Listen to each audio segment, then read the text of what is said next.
Bon, ben, on a dormi à 2 bateaux, un super yacht et un autre yacht qui est le nôtre. Deux mondes différents qui se côtoient très bien, dans le calme et la sérénité. Alors, le soleil se lève, voilà, on a mouillé là-bas dans le fond, et au bout de la crique là-bas, fait de la pointe du cap Torre, vous avez Giglio, qui n'est pas très loin d'ici, juste à une encablure. En même temps, ce magnifique voilier qui mérite qu'on s'y attarde un tout petit peu. Bonjour à tous et à toutes, s'il vous plaît. Et je vais vous parler de ma télécommande. Ça m'a été demandé, sinon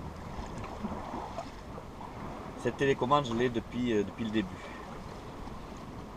J'ai installé ça de suite, je naviguais tout seul et c'est une sécurité parce que même à 150 mètres du bateau, vous pouvez le... Bon, il y a un mode homme à la mer où il se met tout en... mais vous pouvez, voilà, donc il faut aller chercher le mode homme à la mer.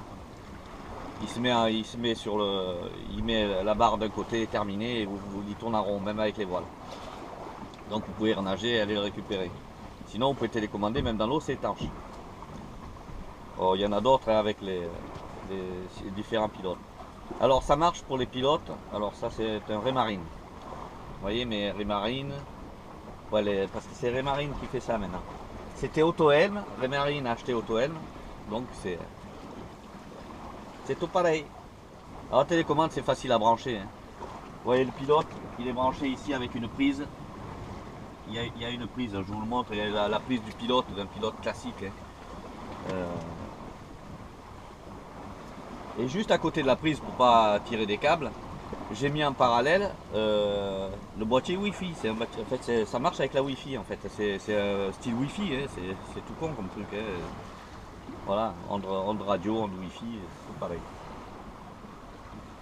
Et elle est là, la boîte, elle est juste à côté de la prise. Et donc je l'ai branché, j'ai branché l'alimentation, 12 volts et la masse, voilà, c'est tout. Hein. Et avec la commande qui part au... Donc il y a une arrivée qui commande, qui est du jus quoi.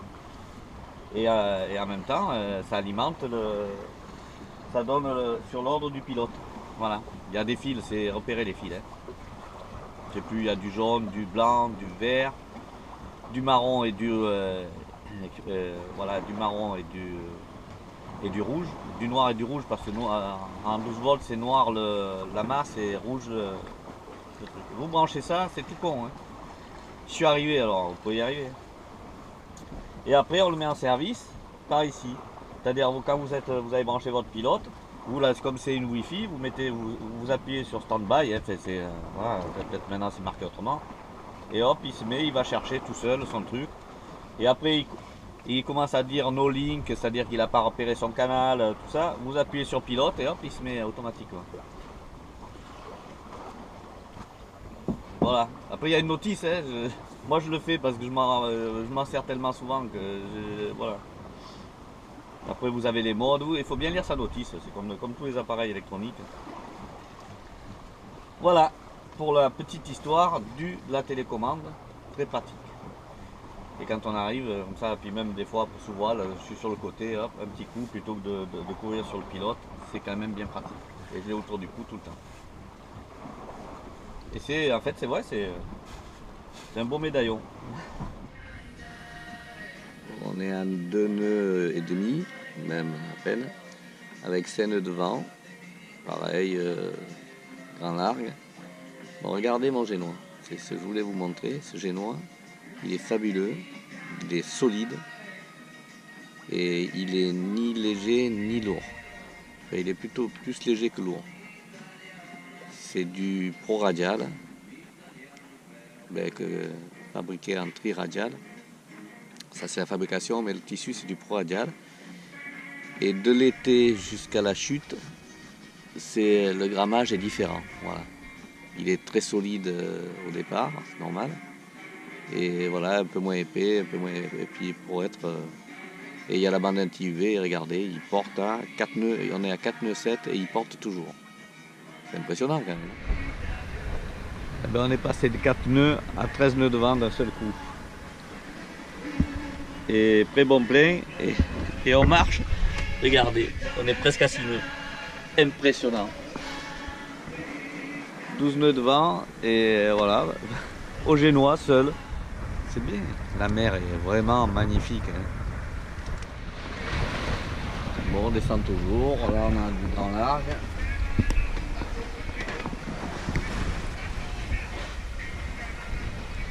Un bateau qui monte, je pense que c'est un bateau de pêcheur.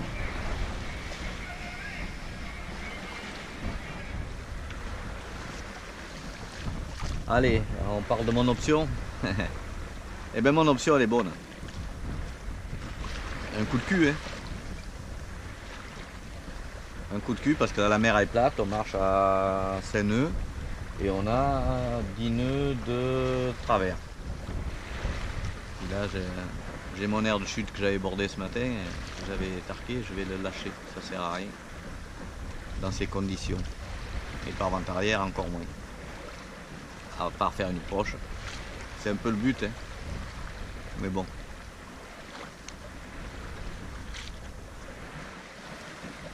Bon, ben on ne va pas se plaindre, hein, depuis notre départ. On a fait que de la voile. Bon, du moteur un petit peu, mais on n'a jamais fait du moteur, même pour la traversée. On a fait du moteur. Ben, hier on a fait allez, 3h30, 4h de moteur. Dans la journée sur 11 heures de nave. Entre le départ et l'arrivée, et puis ouais, on s'est tapé quand même 2 bonnes heures à midi. Parce qu'aujourd'hui non, aujourd'hui on a fait à peine 1 heure avant de partir, même pas une demi-heure, et là en 1 heure ça fera 1h30. Ouais, ça fait 2 heures de moteur par jour, voilà. Ce qui est normal, et le reste à la voile. Et hier on s'était tapé quand même 51 000.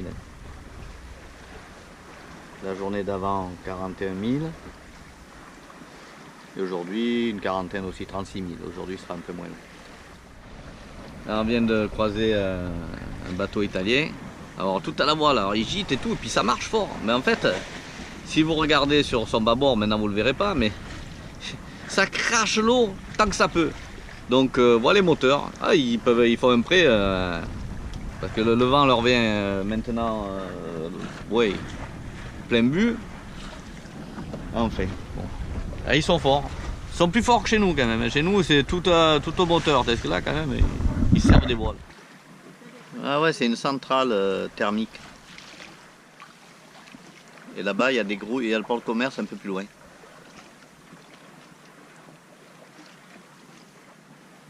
Bon, on arrive à la pointe.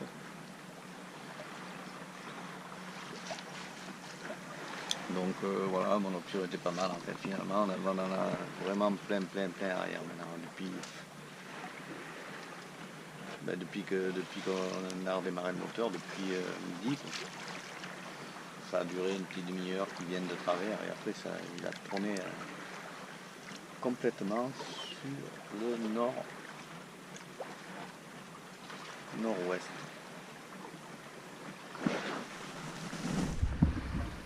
Capolinaro. Et nous on va aller derrière là-bas, tranquille, au mouillage, dans l'avant-port de Santa Marinella.